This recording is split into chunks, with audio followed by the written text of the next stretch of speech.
Semaine 7, psaume 33.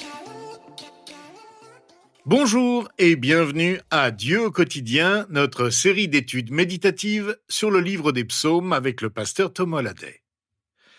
Nous en sommes cette semaine au 3e jour de notre survol des psaumes 31 à 35 et nous allons étudier ensemble aujourd'hui le psaume 33. Ce psaume anonyme commence par un appel aux justes à se réjouir et à louer Dieu de tout leur cœur. Le psalmiste faisait principalement référence à ceux du peuple de Dieu qui marchaient dans la droiture. Le psaume 32 se termine par un appel aux justes à chanter des louanges à Dieu. Cette note est reprise dans le psaume 33, presque comme si ces 3 premiers versets étaient une extension du psaume 32. Juste, réjouissez-vous en l'Éternel. La louange convient aux hommes droits. Célébrez l'Éternel avec la harpe. Louez-le sur le luth à 10 cordes. Chantez-lui un cantique nouveau. Faites retentir vos instruments et vos voix. Le peuple de Dieu est appelé à se réjouir en Dieu et en rien d'autre. Le prédicateur anglais Charles Spurgeon disait « Se réjouir des commodités temporelles est dangereux. Se réjouir de soi-même est insensé. Se réjouir du péché est fatal. Mais se réjouir en Dieu est céleste. » Sous la nouvelle alliance, nous pouvons étendre ce principe à ceux qui sont déclarés justes par la foi en Jésus. Ceux qui sont justifiés par le décret de Dieu ont une responsabilité encore plus grande, se réjouir et louer. Dieu considère l'adoration de son peuple comme belle. Elle lui plaît et suscite le sentiment d'appréciation de la beauté. Dieu apprécie nos louanges. Dieu a également déclaré qu'il aime l'adoration par la musique et les instruments de musique. Cela peut plaire à Dieu, lui le créateur de la musique. Dieu aime recevoir la joie et la louange de son peuple, exprimée par les cantiques, en particulier le cantique nouveau. Le cantique nouveau signifie simplement que chaque chant de louange doit naître d'une nouvelle conscience de la grâce de Dieu. Il s'agit de la nouveauté que Dieu peut apporter à nos vies. Tout peut être nouveau. En Jésus, nous sommes un peuple nouveau, avec un nom nouveau, qui chante un cantique nouveau. Comme Dieu nous donne de nouvelles occasions de le louer, ne nous contentons pas des chants anciens ou des psaumes composés par des hommes de Dieu il y a très longtemps, mais créons-en de nouveaux adaptés aux occasions nouvelles. C'est ce que le peuple d'Israël a fait tout au long de son histoire. De la belle musique et un enthousiasme digne de la joie du peuple de Dieu sont d'autres façons par lesquelles Dieu est honoré par la louange. Je suis toujours surpris de constater que beaucoup de chrétiens ne chantent pas ou ne chantent pas de tout leur cœur dans les églises. Pourtant, Dieu nous demande de chanter à l'église parce que cela fait du bien à notre âme. Et rappelez-vous que lorsque vous n'avez pas envie de chanter, c'est là que vous en avez le plus besoin. L'apôtre Paul demandait aux chrétiens des églises auxquelles il écrivait de s'exhorter mutuellement par des psaumes, des hymnes et des cantiques inspirés. En examinant le psaume 33 avec vous aujourd'hui, je voudrais parler des 3 couplets qui le composent et que le psalmiste nous invite à chanter avec allégresse, c'est-à-dire de tout notre cœur, avec une joie profonde en l'honneur de Dieu. Le premier couplet nous donne une des raisons de louer Dieu dans l'allégresse. « Car la parole de l'Éternel est droite, et toute son œuvre s'accomplit avec fidélité. Il aime la justice et le droit. La bonté de l'Éternel remplit la terre. » La vérité de la parole de Dieu est un motif supplémentaire de louange. De plus, Dieu accomplit son œuvre en toute vérité, sans tromperie ni manipulation. Sa parole et son œuvre sont inséparables, car ses paroles ne sont jamais vaines. Le psalmiste ne cessait de penser à la grandeur du caractère de Dieu. Son amour pour la justice et la droiture, et sa bonté répandue sur toute la terre. Il se réjouissait à juste titre que l'Éternel, le Dieu qui est réellement là, ne soit ni amoral, ni dénué de bonté. Il est ce que nous, créés à son image, comprenons comme bon. Le psalmiste veut dire qu'il n'y a pas d'endroit sur la terre où les traces et les empreintes de l'amour de Dieu ne puissent être discernées, si seulement nos yeux et notre cœur sont ouverts. La création entière en témoigne. Comme le développe notre psaume au verset 6 à 8. Le ciel a été fait par la parole de l'Éternel, et toute son armée par le souffle de sa bouche. Il amoncelle les eaux de la mer. Il garde les océans dans des réservoirs. Que toute la terre craigne l'Éternel, que tous les habitants du monde tremblent devant lui, car il parle et la chose arrive. Il ordonne et elle existe. La grandeur de Dieu va au-delà de sa bonté morale. Il est aussi le Dieu de toute puissance et de toute autorité. Par sa seule parole, l'univers a été créé. Le psalmiste a observé les puissants océans et a compris qu'ils reflétaient la puissance et la sagesse de Dieu dans la création. Que la terre entière, nous compris, craigne Dieu est la réponse logique à la reconnaissance d'un Dieu parfait, tant par son caractère que par sa puissance. Nous devrions nous élever humblement devant lui. Quelqu'un a dit justement que celui qui a tout créé, qui préserve tout et qui peut tout détruire en un instant, est l'objet même de notre crainte. Et le fait que nous le craignons si peu est la preuve la plus convaincante de la corruption et de l'aveuglement de nos cœurs. Le psalmiste considère à nouveau la parole de Dieu et sa puissance efficace. Dieu parle, Dieu fait. Dieu ne prononce jamais de paroles vaines.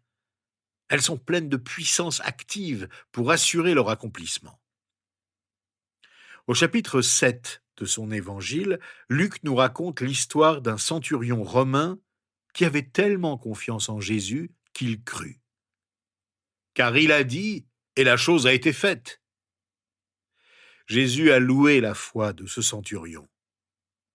Est-ce qu'il louerait la nôtre ? Après avoir chanté le premier couplet, le psalmiste nous invite à chanter le deuxième au verset 10 à 12. L'Éternel renverse les plans des nations. Il anéantit les projets des peuples. Mais les plans de l'Éternel subsistent éternellement, et les projets de son cœur de génération en génération. Heureuse la nation dont l'Éternel est le Dieu. Heureux le peuple qu'il choisit comme son héritage. Le psalmiste a déjà loué Dieu pour sa droiture, sa justice et sa puissance créatrice. Il le loue maintenant pour sa main active et directrice à travers l'histoire humaine. Dieu se déplace parmi les nations païennes selon son bon plaisir pour accomplir ses desseins et les plans de son cœur. Ce chant nous rappelle que Dieu œuvre en réalité contre nos desseins égoïstes, mais aussi qu'il œuvre pour ses desseins éternels. La question qui se pose à nous est celle-ci. Quels desseins poursuivons-nous en ce moment ? Les desseins égoïstes échoueront inévitablement. Les desseins de Dieu, eux, prévaudront certainement. Concentrons-nous donc sur le plan de Dieu pour notre vie, sachant que nous pouvons en projeter autant que nous voulons et que la réponse viendra de Dieu. En considérant les perfections de Dieu, le psalmiste montre la bénédiction de la nation qui s'aligne consciemment sur Dieu et sur ses desseins. Au sens national, il s'agit d'Israël, la nation et le peuple choisi pour occuper une place unique dans le plan de Dieu. Au sens large, il évoque la bénédiction qui revient à tous ceux que le Seigneur a choisis, considérés comme son propre héritage. Nous sommes, nous aussi, qui croyons en lui et le suivons, son héritage. Les versets 13 à 15 de notre psaume précisent ce que fait Dieu. L'Éternel regarde du haut du ciel, il voit tous les hommes. Du lieu où il habite, il observe tous les habitants de la terre. Lui qui a façonné leur cœur à tous, il est attentif à toutes leurs actions. Dieu, qui considère et connaît tout de nous, lui qui a formé notre cœur, peut évidemment guider notre cœur vers ses desseins aujourd'hui. Il en a le pouvoir. Nous chantons à Dieu comme à celui qui nous guide vers ses desseins. Voilà le nouveau cantique que nous chantons. Notre psaume contient enfin un troisième couplet dans lequel nous chantons l'amour et la bonté de Dieu. Nous le lisons et le chantons au verset 18 à 22. Ce n'est pas une grande armée qui sauve le roi. Ce n'est pas sa grande force qui délivre le guerrier. Le cheval est impuissant pour assurer le salut, et toute sa vigueur est incapable de procurer la délivrance. Mais le regard de l'Éternel est sur ceux qui le craignent, sur ceux qui espèrent en sa bonté, afin de les délivrer de la mort et de les faire vivre, même en temps de famine. Nous espérons en l'Éternel.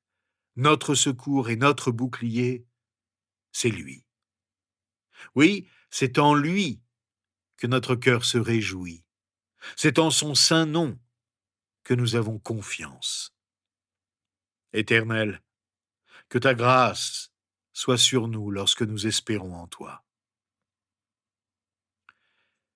Dieu, dans toutes ses perfections et ses plans pour les nations, porte également son regard sur les humains en tant qu'individus. Sa grandeur n'exclut pas son intérêt particulier pour tous les habitants de la terre.